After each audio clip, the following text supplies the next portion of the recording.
Exam చూసి నేనే తెలుసా వచ్చింది అయ్యా. ఇగో తెలుసా నేను ఎగ్జామ్ ఎట్లా రాసినంటే అసలు నేను చదువు తక్కువైంది మా దేవుళ్ళు అందరికి మొదలు పెట్టింది దేవుళ్ళ గోల. మా దేవుళ్ళు అందరికి మొక్కుకున్న వాళ్ళనే చదివి మాత్రం కొంచెం చదవడం వల్లనే నేను ఎగ్జామ్ లో పాస్ అయినా. అదంతా దేవుని దయ వల్లనే. ఇక ఆపే దేవుని గోల. ఏంటి దేవుడు దేవుడు దేవుడు, ఎప్పుడు దేవుడు అనేదే సత్తావు. ఏంటి అసలు కొంచెం ట్రెండ్ ని ఫాలోగా. ఇప్పుడు ఏదైనా సైన్స్ వల్లనే చదువుతుంది.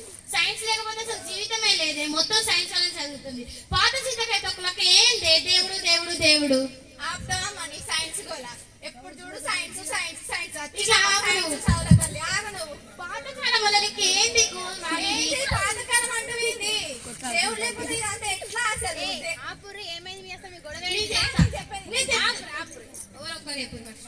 నేనేమో సైన్స్ ఉంది అంటున్నా, నీవేమో దేవుడు. ఇప్పుడు బయట అంతా ట్రెండ్ ఏముంది, సైన్స్ వల్లనే కదా మనకంతా జరిగేది. సైన్సే ఉంది కదా. హలో హలో మేడం కొంచెం ఆపుతావా. ఎవరంటే సైన్స్ సైన్స్ నేను చెప్పేది కొద్దిగా నిజంగా చెప్పాలి. నాకు సైన్స్ ఉందో దేవుడుందో నాకే తెలియదు. నేను చెప్పేది నిజమే, సైన్స్ ఉంది దేవుడు. ఆమె ఆపుండ్రా. అరే ఆపే నువ్వు కూడా. ఇగో నాకు నిజంగా చెప్తున్నా, సైన్స్ ఉందో తెలియదు, దేవుడు ఉందో తెలియదు. నీ చెప్పేది నువ్వు సైన్సే ఉంది. సైన్సే ఉన్నది, సైన్సే ఉన్నది. ఆపు నువ్వు ఆపు కొంచెం, నువ్వు ఆపు. ఏమైంది ఇక్కడ ఇదంతా ఏం కూడా ఏం చెప్తాను మీరు?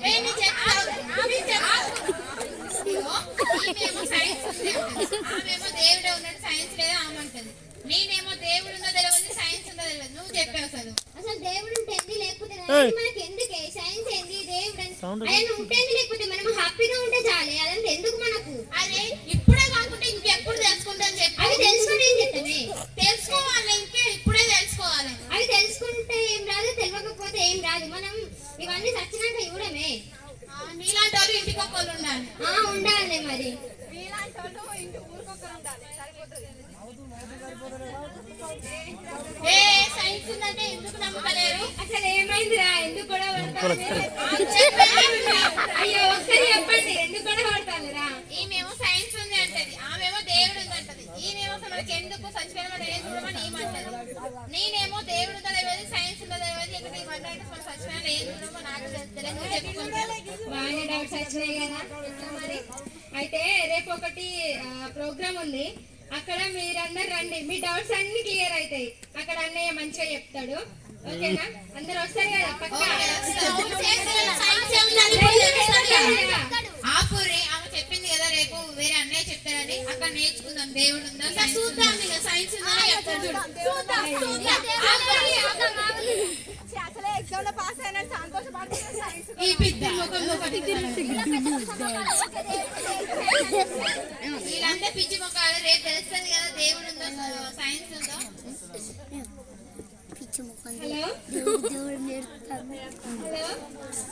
హలో చెప్పండి. ఏమైంది? వస్తానన్నారు కదా. వస్తున్నామండి, ఇప్పుడు ఫ్రెండ్స్ అంతా కలిసాం, వస్తున్నాం. కొంచెం తొందరగా రండి, ప్రోగ్రామ్ స్టార్ట్ అయింది మరి. సరే అండి. ఏమైంది? ఆమె కాల్ చేసి తొందరగా రమ్మంటారు. సైన్స్ ఉందనే తెలుస్తుంది ఎందుకు అంతకు. ఏమైంది? నువ్వు కూడా రావు, తొందరగా వెళ్దాం. ఆపరండి ముక్కలు తీసుకున్నాడు. చూద్దాం ఇక.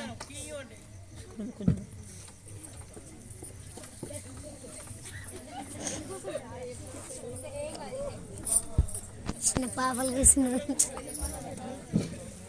Okay, good evening all. Okay, నా పేరు కనకరాజు.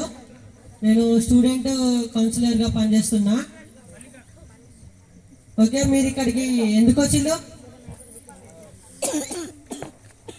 మీరు ఇక్కడికి ఎందుకు వచ్చిండు? నా పేరు కనకరాజు.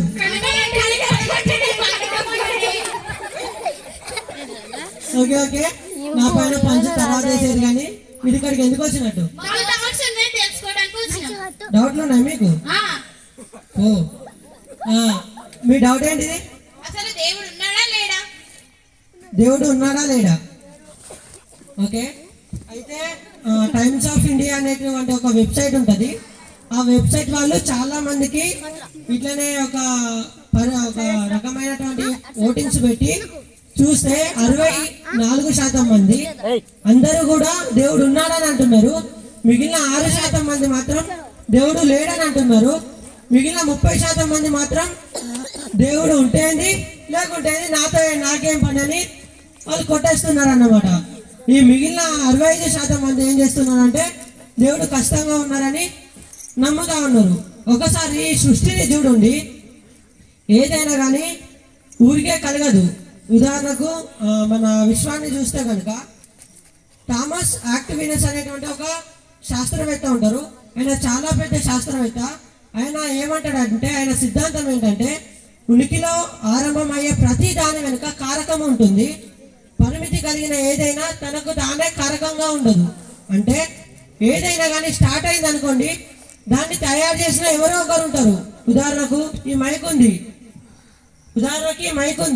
ఈ మైక్ని తయారు చేసిన ఎవరో ఒకరు ఉంటారు కదా. సేమ్ అలానే ఒక ఫోన్ ఉంటుంది, ఆ ఫోన్ని తయారు చేసింది కూడా ఎవరో ఒకరు క్రియేటర్ ఉంటారు కదా. సేమ్ అలానే ఏదైనా ఒక వస్తువు తయారైతే దాని వెనకాల దాన్ని తయారు చేసిన వ్యక్తి కూడా ఉంటారు. అలానే మన విశ్వము తయారైనప్పుడు దాన్ని తయారు చేసిన వ్యక్తి ఎవరో ఒకరు ఉండాలి కదా. ఆయననే దేవుడు అని చాలా మంది విశ్వసిస్తారు. అది నిజమే. ఏదైనా కానీ ఈ విశ్వము ఉండటం ప్రారంభమైంది కాబట్టి దాన్ని విశ్వాన్ని తయారు చేసిన వ్యక్తి ఉంటాడు కాబట్టి ఆయననే దేవుడు. కాబట్టి దీని ద్వారా మనమే నేర్చుకున్నామంటే దేవుడు ఉన్నాడు.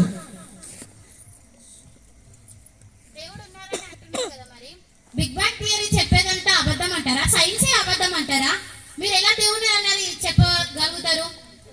బిగ్ బ్యాంగ్ థియరీ ఏం చెప్తానంటే ఒక ఆస్ట్రాయిడ్ వచ్చి భూమిని ఢీకొనడంతో భూమిలో ఉన్న సర్వ రాశులు కానీ అనిమల్స్ కానీ అన్ని కూడా అంతమైపోతాయి.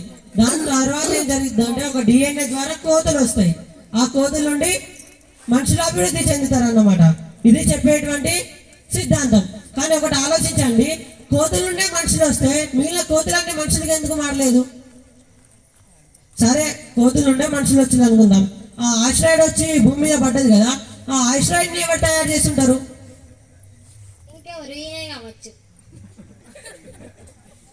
ఎస్, దాన్ని తయారు చేసింది దేవుడు. కాబట్టి దేవుడు ఉన్నాడు.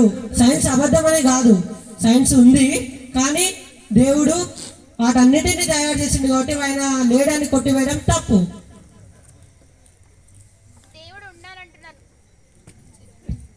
దేవుడు ఉన్నారంటున్నారు కదా, ఆయన యొక్క లక్షణాలు ఏంటి? ఆయన ఎలా ఉంటాడు? మీరే చెప్పండి, దేవుడు ఎలా ఉంటే మీకు ఇష్టం? నేను ఏదన్నా అతనికి ఇచ్చినప్పుడు అతను నాకు ఇచ్చేవాడే దేవుడు. దేవుడు అంటే అన్ని సబ్జెక్ట్స్ మీద, మ్యాథ్స్, ఫిజిక్స్ అన్నిటి మీద అధికారం ఉండేవాడే దేవుడు. అన్ని తెలిసిన వాడే దేవుడు అంటారు. నీకేమో అన్ని ఇస్తేనే సరే. దేవుడి యొక్క లక్షణాలు చూద్దాం మనం. దేవుడు అంటే మనకు ఎలా ఉండాలో చూద్దాం. ఫస్ట్, దేవుడు అంటే ఆయనని ఎవరు కూడా తయారు చేయొద్దు, అవునా కదా? దేవుడు అంటే ఆయనని ఎవరు తయారు చేయొద్దు, ఆయనకు ఆయననే ఉండాలి. ఆయనని ఎవరైనా తయారు చేస్తే ఆ తయారు చేసిన వ్యక్తి దేవుడు అవుతాడు. కానీ ఈ నార్మల్ వ్యక్తి ఎట్లా దేవుడు అవుతాడు? కాదు కదా. అలానే ఆయనకు అంతం అనేది ఉండొద్దు. ఆయన చనిపోవడం కానీ లేకుంటే మళ్ళీ పుట్టడం కానీ ఇలాంటివి ఏమి ఉండద్దు అన్నమాట. ఆయన ఈ విశ్వం ఎప్పుడైతే తయారు చేసిందో అది ముగిసే వరకైనా ఉండాలి. మధ్యలో చనిపోవడం ఇట్లా ఏముండొద్దు. ఇంకొకటి, ఆయన ఒక్కడై ఉండాలి. 100 మంది ఉంటే వాటిలో ఎవరు దేవుడు? కాబట్టి దేవుడు ఎప్పుడు కూడా ఒక్కడే అయి ఉండాలి. అలాగే ఆయనకు సర్వశక్తి ఉండాలి. ఒక నీటిని మాత్రమే కంట్రోల్ చేసే శక్తి కాదు, నీటిని కంట్రోల్ చేయాలి, గాలిని కంట్రోల్ చేయాలి, తుఫానుని ఆపాలి. అదే విధంగా ఆయనకి సృష్టిని అంతటిని కంట్రోల్ చేసే శక్తి ఉండాలి. అదే విధంగా నువ్వు చెప్పినట్టు ఆయనకు అన్నీ తెలిసి ఉండాలి. ఉదాహరణకు మనం మనుషులం. ఇప్పుడు నీ మనుషులు ఏమనుకుంటానో నాకు తెలియదు, నా మనుషులు ఏమనుకుంటానో నీకు తెలియదు. కానీ దేవుడు అంటే ఎలా ఉండాలంటే ఆయన నీ మనుషులు ఏమనుకుంటాడో ఆయనకు తెలియాలి, నా మనుషులు ఏమనుకుంటాడో తెలియాలి, మనందరి పరిస్థితి ఏంటో కూడా ఆయనకి తెలియాలి. అలా ఉంటేనే ఆయన దేవుడు, అవునా కదా? అలాగే ఆయన ఒకేసారి అన్ని చోట్ల ఉండాలి. అంటే ఇక్కడ మన ఏదైతే ప్రోగ్రాం జరుగుతుందో ఇక్కడ ఉండాలి, ఎట్ ది సేమ్ టైం ఆస్ట్రేలియాలో ఉండాలి, అట్లనే అమెరికాలో ఉండాలి, అట్లనే ఢిల్లీలో ఉండాలి, ఆయన ఎక్కడ పడితే అక్కడ ఉండాలి. అర్థమవుతుందా? ఆయన ఎక్కడ పడితే అక్కడ ఉండాలి. ఆయన ఇండియాకు మాత్రమే దేవుడై ఉండద్దు. ఆయన దేనికి దేవుడై ఉండాలి? ప్రపంచం అంతటికి దేవుడై ఉంటేనే ఆయన దేవుడు అన్నమాట. ఎస్, మన మధ్యలో దేవుడు ఉన్నాడు. నేను పక్కన దేవుడు ఉన్నాడు అంటూనే. ఆయన ఎటువంటి తప్పు చేయొద్దు. ఇంకొకటి ఇది ముఖ్యమైన లక్షణం ఏంటంటే ఆయన ఎట్లాంటి తప్పు చేయొద్దు. ఆయన ఎట్లాంటి తప్పు ఎందుకు చేయొద్దు అంటే ఆయన మనకు నేర్పించేటువంటి దేవుడు. అవునా కదా? దేవుడిని చూసి మనం నేర్చుకోవాలి. అలాంటిది ఆయన తప్పు చేసినప్పుడు మనకు ఎలా నేర్పించగలడు? ఆయననే తప్పు చేస్తూ ఆయననే తనకు నచ్చినటువంటి పనులు చేసుకుంటా నువ్వు అలా చేయొద్దు ఇలా చేయొద్దంటే మనం ఊరుకుంటామా? ఉదాహరణకు మన తల్లిదండ్రులను తీసుకోండి. మన తల్లిదండ్రులు వాళ్ళు మంచిగా వాళ్ళకి నచ్చిన పని చేసుకుంటా వాళ్ళు తాగడం కానీ లేకుంటే కొట్లాడలకు పోవడం కానీ చేసి మనల్ని నువ్వు కొట్లాడలకు నువ్వు తాగకరంటే మనం ఊరుకుంటామా? మా తండ్రే తాగుతాడు నేను తాగనా అంటాం. సేమ్ దేవుడు కూడా ఆయన మనకు నేర్పే వ్యక్తిగా ఉన్నాడు కాబట్టి ఆయన ఎట్లాంటి తప్పు చేయదన్నమాట. ఆయన ఏదైనా తప్పు చేస్తే ఆయన మనకు చెప్పడానికి అర్హుడు కాదు. మనకు అర్హత లేని వాడు దేవుడు ఎట్లయితాడు? అవునా కదా? కాబట్టి ఆయన ఏ తప్పు చేయకుండా ఆయన పరిశుద్ధ జీవితం కలిగి ఉండాలి. మరి మీరు దేవుడు దేవుడు అంటున్నారు కదా, దేవుడు ఉంటే నిజమైన దేవుడు ఎవరు? మీరే ఆలోచించండి. ఇప్పుడు నేను లక్షణాలు చెప్పాను కదా, మీరే ఆలోచించండి నిజమైన దేవుడు ఎవరో.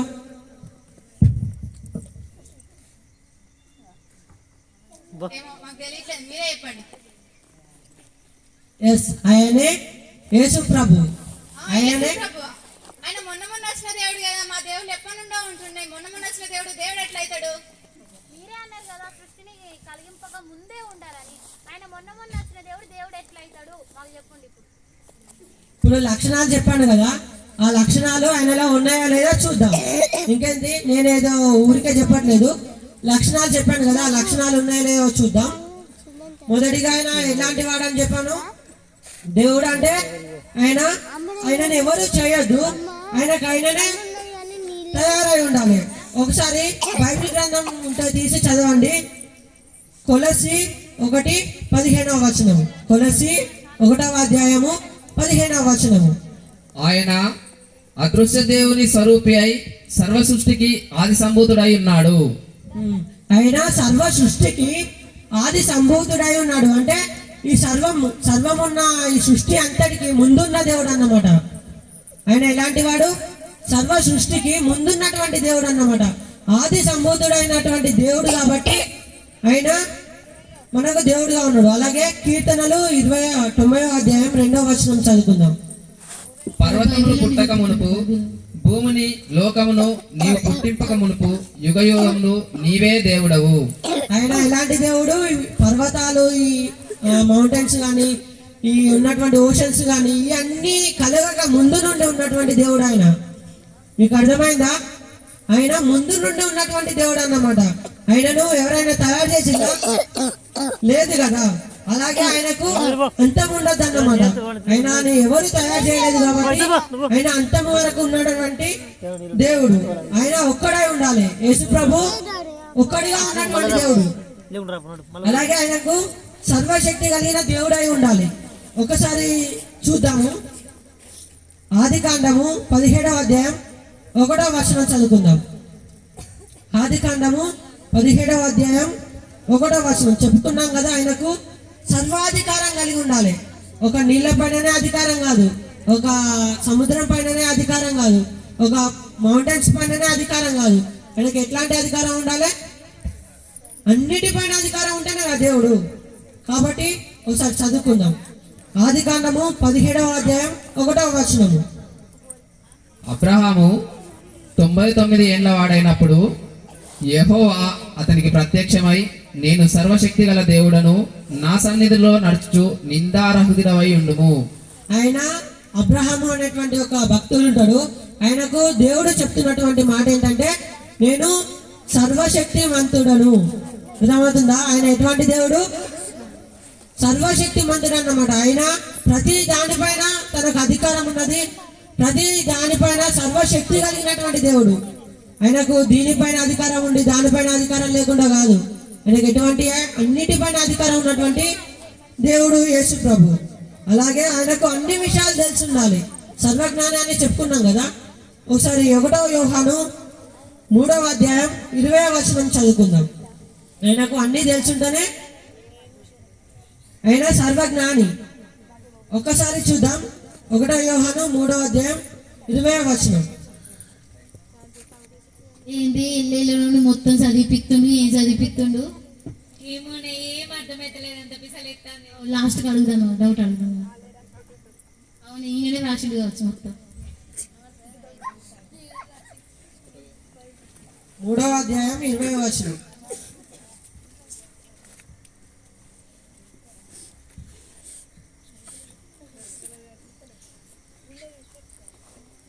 ఇందువలన మనం సత్య సంబంధులమని ఎరుగుదుము. దేవుడు మన హృదయముల కంటే అధికుడై సమస్తమును ఎరిగి ఉన్నాడు గనక మన హృదయము ఏ ఏ విషయములలో మనయందు దోషారోపణ చేయునో ఆయా విషయములలో ఆయన ఎదుట మన హృదయములను సమ్మతిపరుచుకొందుము. అక్కడ చెప్తున్నటువంటి మాట ఏంటంటే ఆయన మన హృదయాల కంటే, సార్ మళ్ళీ ఒకసారి చదవండి, మన హృదయాల కంటే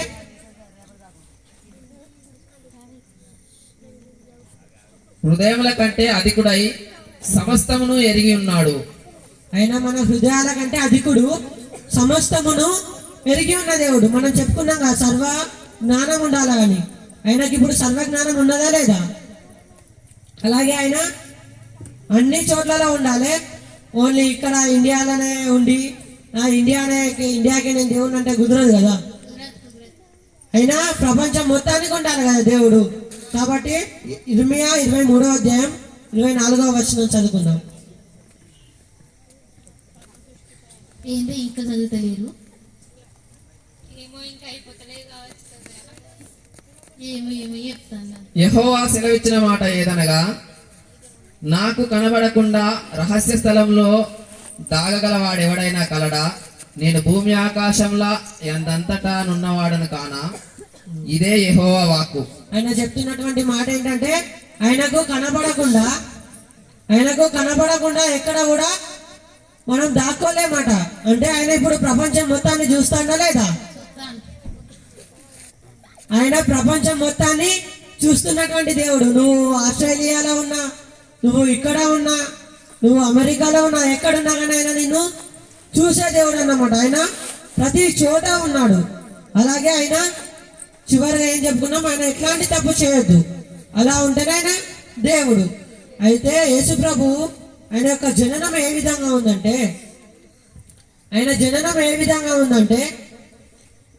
ఆయన ఒక కన్యక, అంటే స్త్రీ పురుషుల కలయిక లేకుండా ఉన్నటువంటి ఒక కన్యకకు ఆయన పుట్టడం జరిగింది. అది ఎవరి ద్వారా? పరిశుద్ధాత్మ శక్తి ద్వారా. అంటే ఆయన జననంలో ఆయనకు పాపం లేదన్నమాట. ఆయన జననంలో ఆయనకు పాపము లేదు. అదేవిధంగా ఆయన బోధలు కానీ ఆయన చెప్పినటువంటి మాటలు కానీ వింటా ఉంటే ఎలా ఉంటుందంటే చాలా ఆశ్చర్యం వేస్తుంది. ఆయన మాటలకు కొన్ని సార్లు మనం వాటిని ఊహించలేనటువంటి పరిస్థితిలో ఆయన మాట్లాడుతూ ఉంటాడు అన్నమాట. ఉదాహరణకు ఒక సన్నివేశం చెప్పుకుందాము. అయితే ఒక ఆమె వ్యభిచారురాలు, ఆమెని యేసుప్రభు దగ్గరికి తీసుకొస్తారన్నమాట. మిగిలిన వాళ్ళందరూ యేసుప్రభు దగ్గరికి తీసుకొస్తే యేసుప్రభు దగ్గరికి తీసుకొచ్చి ఈమెను ఇప్పుడు వ్యభిచారంలో పట్టబడ్డది ఈ స్త్రీ, ఈమెను ఇప్పుడు ఏం చేయాలి? పాత నిబంధన అంటే బైబిల్లో రాయబడ్డ ప్రకారం అయితే ఈమెని కొట్టి చంపాలి, రాళ్ళతో కొట్టి చంపాలి. కానీ ఈమెని యేసుప్రభు దగ్గరికి ఎందుకు తీసుకొచ్చిందంటే ఒకవేళ కొట్టి చంపాలనుకుంటే ఆయన ఒక అమ్మాయిని చంపిన, ఒక వ్యభిచారి రాలైన స్త్రీని చంపినట్టు అవుతుంది. ఒక మనిషిని రక్షించలేని దేవుడు ఎలా అవుతాడని ఆయనని పరీక్షించడానికని ఆ వ్యభిచారురాల్ని తీసుకొచ్చింది అన్నమాట. తీసుకొచ్చినప్పుడు వాళ్ళు అన్న మాట ఏంటంటే ఈ వ్యభిచారిరాలు ఇప్పుడు ఈమెని రాళ్ళతో కొట్టి చంపాలా, వదిలేస్తేనేమో ఆ బైబిల్లో ఉన్నటువంటి ఆ యొక్క ఆజ్ఞని తిరస్కరించినట్టు అవుతుంది. ఒకవేళ ఆమెని రాళ్ళతో కొట్టి చంపినట్లయితే ఒక వ్యభిచారురాలిని కూడా రక్షించలేని దేవుడు ఇలా దేవుడు ఎట్లయితాడని అట్లా అంటారన్నమాట. ఎట్లా అంటే ఆయనకు ఎటుపక్క చూసినా కానీ అక్కడ ఆన్సర్ లేదు. కానీ దేవుడు ఆయన సర్వజ్ఞాని కదా, ఆయనకు అన్నీ తెలుసు కదా. కాబట్టి ఆయన అక్కడ ఇచ్చినటువంటి సమాధానం ఏంటో తెలుసా? మీలో ఎవరైతే పాపము చేయకుండా ఉన్నారో మీరు ఆమె మీద రాలేయచ్చు. అంటే అక్కడ ఉన్నటువంటి వ్యక్తులు ఒక్కరు కూడా రాలేదన్నమాట. అంటే ఆయనకు ఉన్నటువంటి ఆలోచన శక్తి ఎలాంటిదంటే మనం అది ఊహించలేము.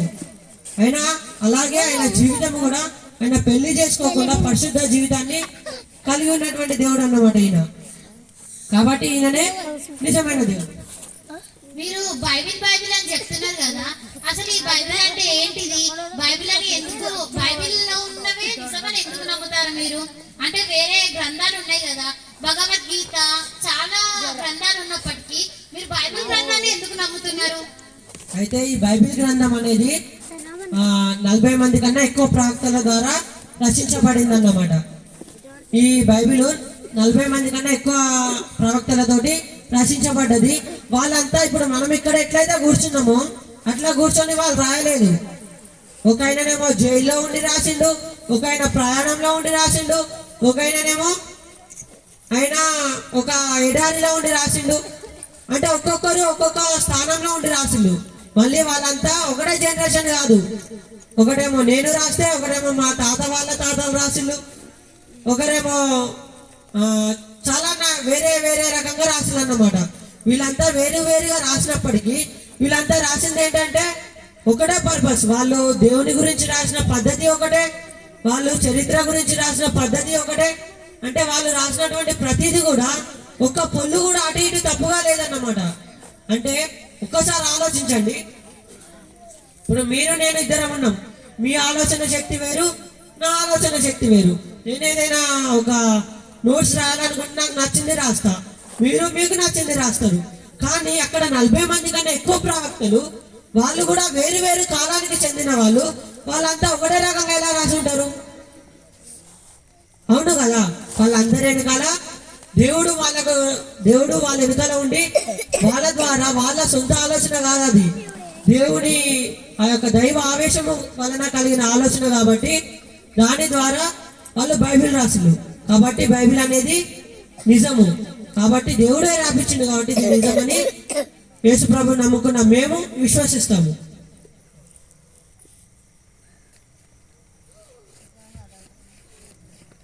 మీరు ఇవన్నీ చెప్తున్నారు కదా, నిజమైన దేవుడు యేసు ప్రభు అంటున్నారు కదా, యేసు ప్రభుని నమ్ముకోవాలంటే మరి ఎలా? యేసు ప్రభుని విశ్వసించాలంటే? అయితే దీనికన్నా ముందు మనం ఒకటి తెలుసుకోవాల్సిన విషయం ఏంటంటే, అయినా మీకు అందరికీ డౌట్ ఒకటి ఉంటుంది. యేసు ప్రభు మధ్యలో పుట్టిండు కదా, ఆయన దేవుడు ఎట్లయితాడు? మీ అందరికీ డౌట్ ఉండే ఉంటుంది. అసలు ఆయన మధ్యలో పుట్టడానికి గల కారణం ఏంటో తెలుసుకుందాం ముందు. ఆయన మనల్ని తయారు చేసిన తర్వాత మనము మన యొక్క పాపాలతోటి, మన శాపాలతోటి మనం దేవునికి చాలా దూరం అయిపోయినాం అన్నమాట. ఎంతటి దూరం అంటే ఒక్కసారి ఆలోచించండి. ఇక్కడ ఇంత పెద్ద స్టేజ్ వేసి ఉన్నది కదా, ఇక్కడ పెద్ద టీవీ పెట్టి మన పాపాలు ఇక్కడ వేసి అక్కడ ఉన్నటువంటి వ్యక్తులంతా దాన్ని చూస్తూ ఉంటే ఎవరైనా మన తల్లిదండ్రులే మనల్ని అంగీకరిస్తారా? కానీ ఆయన సర్వాధికారి, ఆయనకు ఉన్నటువంటి లక్షణాలు మనం తెలుసుకున్నాం కదా. అన్ని లక్షణాలు కలిగిన దేవుడే మన కోసము ఈ యొక్క భూమిపైకి ఒక మానవుడిగా పుట్టిండన్నమాట. ఆయనకు పుట్టాల్సిన అవసరం ఉన్నదా? లేదు. కానీ మనల్ని ఆ పాపాల నుండి రక్షించడానికి, మన పాపంలో బందీలై ఉన్నప్పుడు మన పాపం నుండి విడుదల కొరకు ఆయన ఈ భూమి మీదకి వచ్చిందన్నమాట. ఆ భూమి మీదకి వచ్చిన రోజే ఈ క్రిస్మస్. అర్థమైందా? అయినా ఈ భూమి మీదకి వచ్చిన రోజే క్రిస్మస్. ఈ క్రిస్మస్ అని మనం సెలబ్రేట్ చేసుకుంటాం. కాబట్టి ఒక్కసారి ఆలోచించండి. దేవుడు అంటే ఆయన యేసు ప్రభు ఎందుకు దేవుడు? ఆయన ఎందుకు మధ్యలో మన కోసం వచ్చిందంటే మన శాపాల నుండి మనల్ని విడిపించడానికి, మన పాపాల నుండి మనల్ని విడిపించడానికి. కాబట్టి దీని ద్వారా మనమే నేర్చుకున్నామంటే క్రిస్మస్ పండుగ అంటే అదేదో కొత్త బట్టలు కొనుక్కొని నలుగురం కలిసి హుషారుగా సంతోషంగా ఏదో మీ చూపుల వరకు డ్యాన్స్ వేయడం కాదు. క్రిస్మస్ అంటే ఏంటంటే మన బ్రతుకులు మారడం. దేవుడు మన కొరకు పుట్టాడని మనం తెలుసుకొని ఆయనను నమ్మి మన యొక్క జీవితాలను మార్చుకోవడమే నిజమైన క్రిస్మస్. కాబట్టి మీరు దేవుడు అంటే ఎవరో తెలుసుకున్నారు, ఆయన ఉండాల్సినటువంటి లక్షణాలు ఏంటో తెలుసుకున్నారు. ఇప్పుడు ఆలోచించండి, మీరు ఇప్పుడు నిజమైన దేవుడు ఎవరు? మీ నోటి నుండి నాకు వినాలని ఉన్నది. యేసు ప్రభువే నిజమైన దేవుడు. ఆయననే కదా. కాబట్టి ఈ క్రిస్మస్ నుండి అయినా మన బట్టలు, ప్రతి క్రిస్మస్ మన బట్టలు మారుతాయి కానీ మన బ్రతుకులు మారాయి. కానీ ఈ క్రిస్మస్ కైనా మన బ్రతుకులని మార్చుకుందాం. ఆయన మన కోసం ఎందుకు ఈ భూమి మీదకి వచ్చిందో తెలుసుకున్నాం కాబట్టి ఆయనని ఆరాధన చేద్దాం. Thank you. దయచేసి గమనించగలరు, ఈ స్కిట్ యొక్క ఉద్దేశము ఎవరినో కించపరచాలని కాదు. ఈ స్కిట్ యొక్క ఉద్దేశం ఏంటంటే మన క్రిస్మస్ అంటే ఏంటో, నిజమైన క్రిస్మస్ ఏంటో తెలుసుకోవడం. మరియు చాలా మందికి చాలా డౌట్స్ ఉంటాయి, మన యేసు ప్రభు నిజమైన దేవుడేనా, మన దేవుడిని ఎందుకు నమ్మాలని. ఆ డౌట్లు కూడా క్లియర్ అయినాయని నేను అనుకుంటున్నాను. Thank you all.